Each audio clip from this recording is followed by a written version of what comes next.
they were underdogs. They won. They dominated, and it was quite an impressive display, not just of football, but I think you'd have to say also of leadership, given what happened with Jon Gruden, and that he's not only their GM and head coach, but their play caller. Yeah, I would say on the most basic level, they kicked their ass. I mean, they took it to them. And the Broncos, for a team that's, what would you say, 7 wins probably at the end of the day, maybe 6 if Teddy doesn't play that well. But they have a bunch of talent on their team, so it's not a team that you just, they're not the Jacksonville Jags or the Houston Texans, right? I mean, they're a team that if you play well and do what the Raiders just did, it was the final score, they won by 10. That felt more like a 20-point game. We're glad you're watching our video. Give it a like and subscribe to this channel. Yep, 50% of you are not subscribed. So if you're watching and you like it, subscribe. Also, check out the podcast below in the description. We're sponsored by Tito's Handmade Vodka. Yes, we are. Number 1 vodka in America. The Raiders really kind of executed them in the third quarter. But that to me speaks to this was an all-time situation. It's just an unheard of, an unprecedented situation when you just factor in all the variables. From the contract to the individual to the emails to how fast it happened on Monday night. And the one thing the players kept saying was we do need to kind of there's a lot of season left. And they're 3-2. They have good players. But when I watched all those players talk, we've all watched Derek talk for years. You knew that he would humanize the situation. But we'll get into the coach in a second. But they're 2 of their best players. I mean, their best player, Vic Fangio, who is an all-time curmudgeon elite defensive coordinator and is not a guy to heap praise on anybody, told the broadcast crew that he thought Darren Waller is and I think this is goes for non-quarterbacks, a top 10 player in the NFL. That's pretty high praise from a guy that I don't Vic think might hate quarterbacks, but yeah. Yeah, that might include quarterbacks. But Darren Waller is a recovering drug addict. Max Crosby had an alcohol problem. These guys went to rehab last year, 2020, right? Yeah, I mean, it was when that story came out, I don't think people realized, and even C said what we were dealing with, what I was dealing with individually, and not letting people know it was getting out of hand. Yeah. And obviously the Darren Waller, even Waller said, I wouldn't be on this team if it wasn't for Gruden. Both those 2 guys felt like Gruden favorites, clearly. I mean, Gruden said he was the best player he'd ever coached in Darren Waller. But sometimes if you're a younger guy, and Waller's a little older than Crosby, you just don't have that much perspective on life. If you're 25 years old, you just don't. You have way more 10 years later. You go through so many things. Those guys have pretty unique perspective for just being human beings and then succeeding in their profession.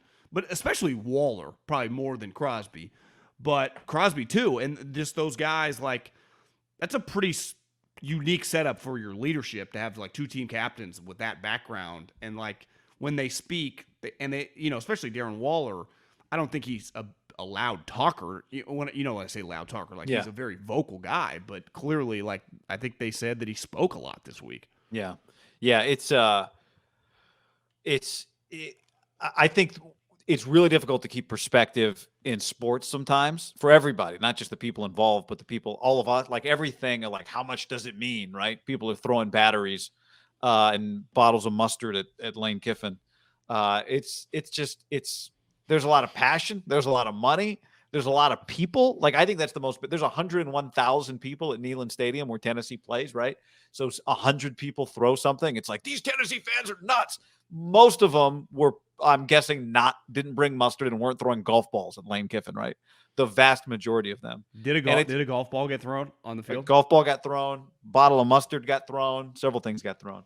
But, there's been a lot of reaction about how awful Tennessee fans are, which whatever, I don't know. But I only bring it up to say that I think we're constantly in sports trying to put things in perspective. And it might be as simple as the conversations we have about things that are happening on the field. Those are easy. How good is this player relative to this player? How good is this season? How bad is this season relative to expectations? But when it's really real and it's uncomfortable and it's awkward and you've got a job to do and you don't even know, I would imagine, I think you saw it with Derek. I'd imagine it was the case with a lot of people, maybe in the building. Maybe some people just go, no, not hard for me. I hated John. But conflicted on the inside. What do I feel right now? Do I go, yeah, this guy's a piece of shit? Do I go, no, I love them, but then people say, how could you love them?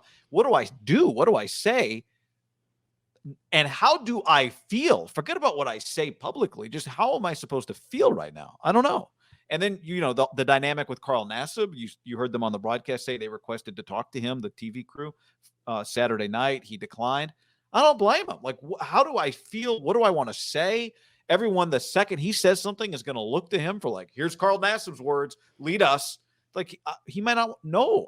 I have no idea what he feels. Well, don't you imagine with Carl Nassib this week? It wasn't just that, like, hey, could ESPN get a sit down? It was like, hey, could CNN get a sit down? Hey, the Biden-Harris administration has a representative that wants to talk to you. Hey, Jesse Jackson's on the phone. Like, who knows? People coming. And he's like, listen, man, like, I didn't create this story, right? I feel really bad for him that he is getting put. And hopefully it's not going to blow over because the elephant in the room with Gruden's not going to go away. And given that, he's the first openly gay, I guess he's not, huh? Because Michael Sam was drafted. Yeah. Yeah, but he's one of the first. I think is he the first player to come out while in the NFL? Maybe that's – well, remember Michael Sam came out while he was in college? Yeah.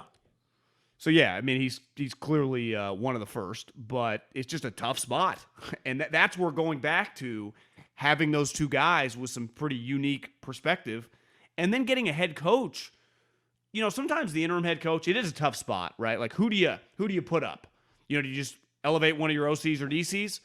The special teams coach, they always say, like, that's the most logical one. He knows all the guys. And it makes sense because they deal with offensive and defensive guys. They have, and in theory, have some time on their hands. They definitely have some time on their hands. Check out the link below. Go to liquidiv.com. Use the code HAM for 25% off. Get your hydration on.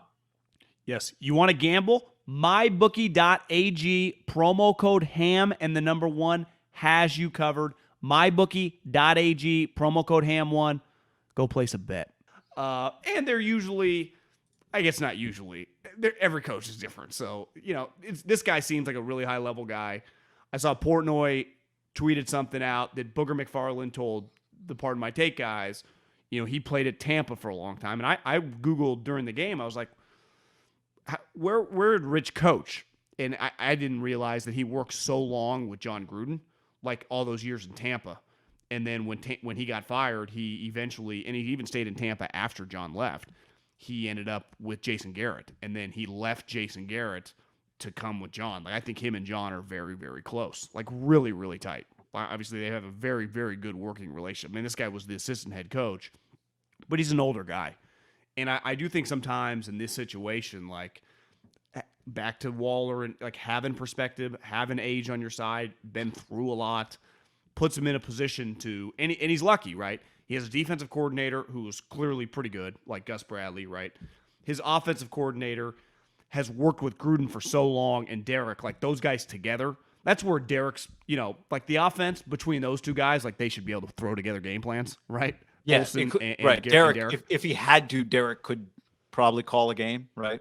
And I bet even when Gruden was there, Derek was playing a pretty big role. All veteran quarterbacks who are any good play a big role in the game plan. I would imagine Derek's role is going to grow, which is a good. Like, he's been in the league and run football. That's not an issue for Derek. Like, knowing football and knowing tendencies and studying.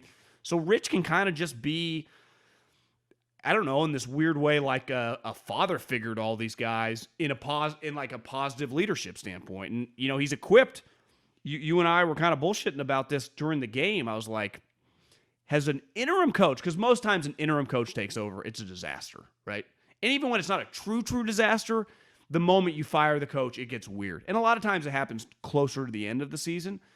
But this has to be the greatest interim job ever was Bruce Arians when he took over for, when Chuck got Pagano. sick. And it turns out like that was an enlightening moment to let us realize Bruce Arians a big boy coach. And if the Colts could do that over, they would have just like elevated Bruce to the head coach and let Chuck be like the assistant head coach, right? If they could do that over, knowing what they know now, he would have been the head coach. And I think he lost to the Jets 35-9 in his first game in for Chuck Pagano. Arians? Yeah, because he went 9-3, right? Which means they were 2-2 before he took over. I'm just looking back at that season. Yeah. Their 5th game was a loss to the Jets. So if they were 2-2, he rallied the troops after that, but it changed his career. Yeah. But he was part of same it. age, Like John. He was 60 years old. I think Richie B is 61. So about the same age. Now different, right, in terms of their role on a team. Obviously, they had a rookie quarterback, but that rookie quarterback was not a normal rookie quarterback.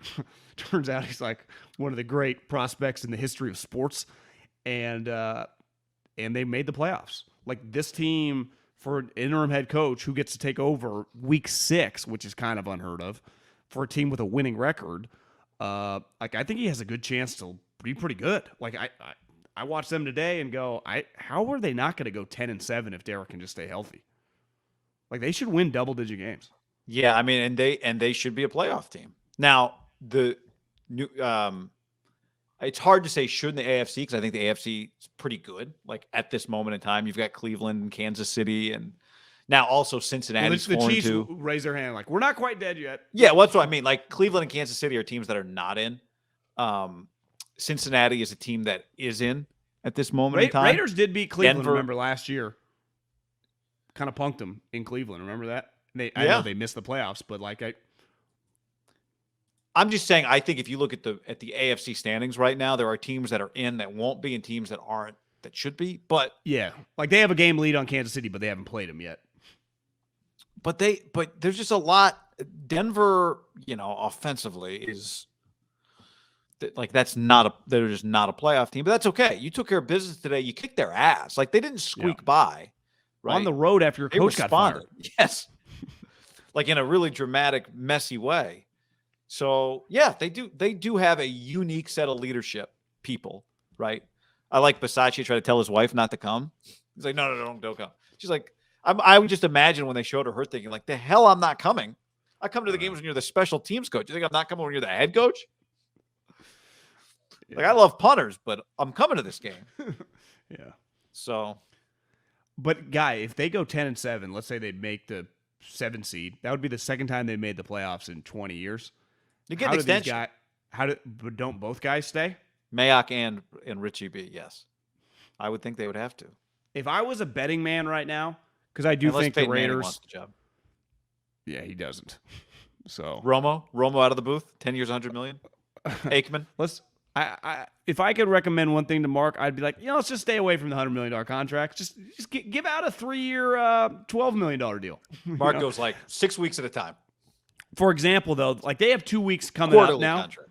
Yeah. Before they get the Chiefs, Sunday Night Football actually in a couple weeks, but Eagles Giants. Like, is it inconceivable? Like, you can never do this in the NFL, but they're clearly better than those two teams. They're better. Like, could they be 6-2?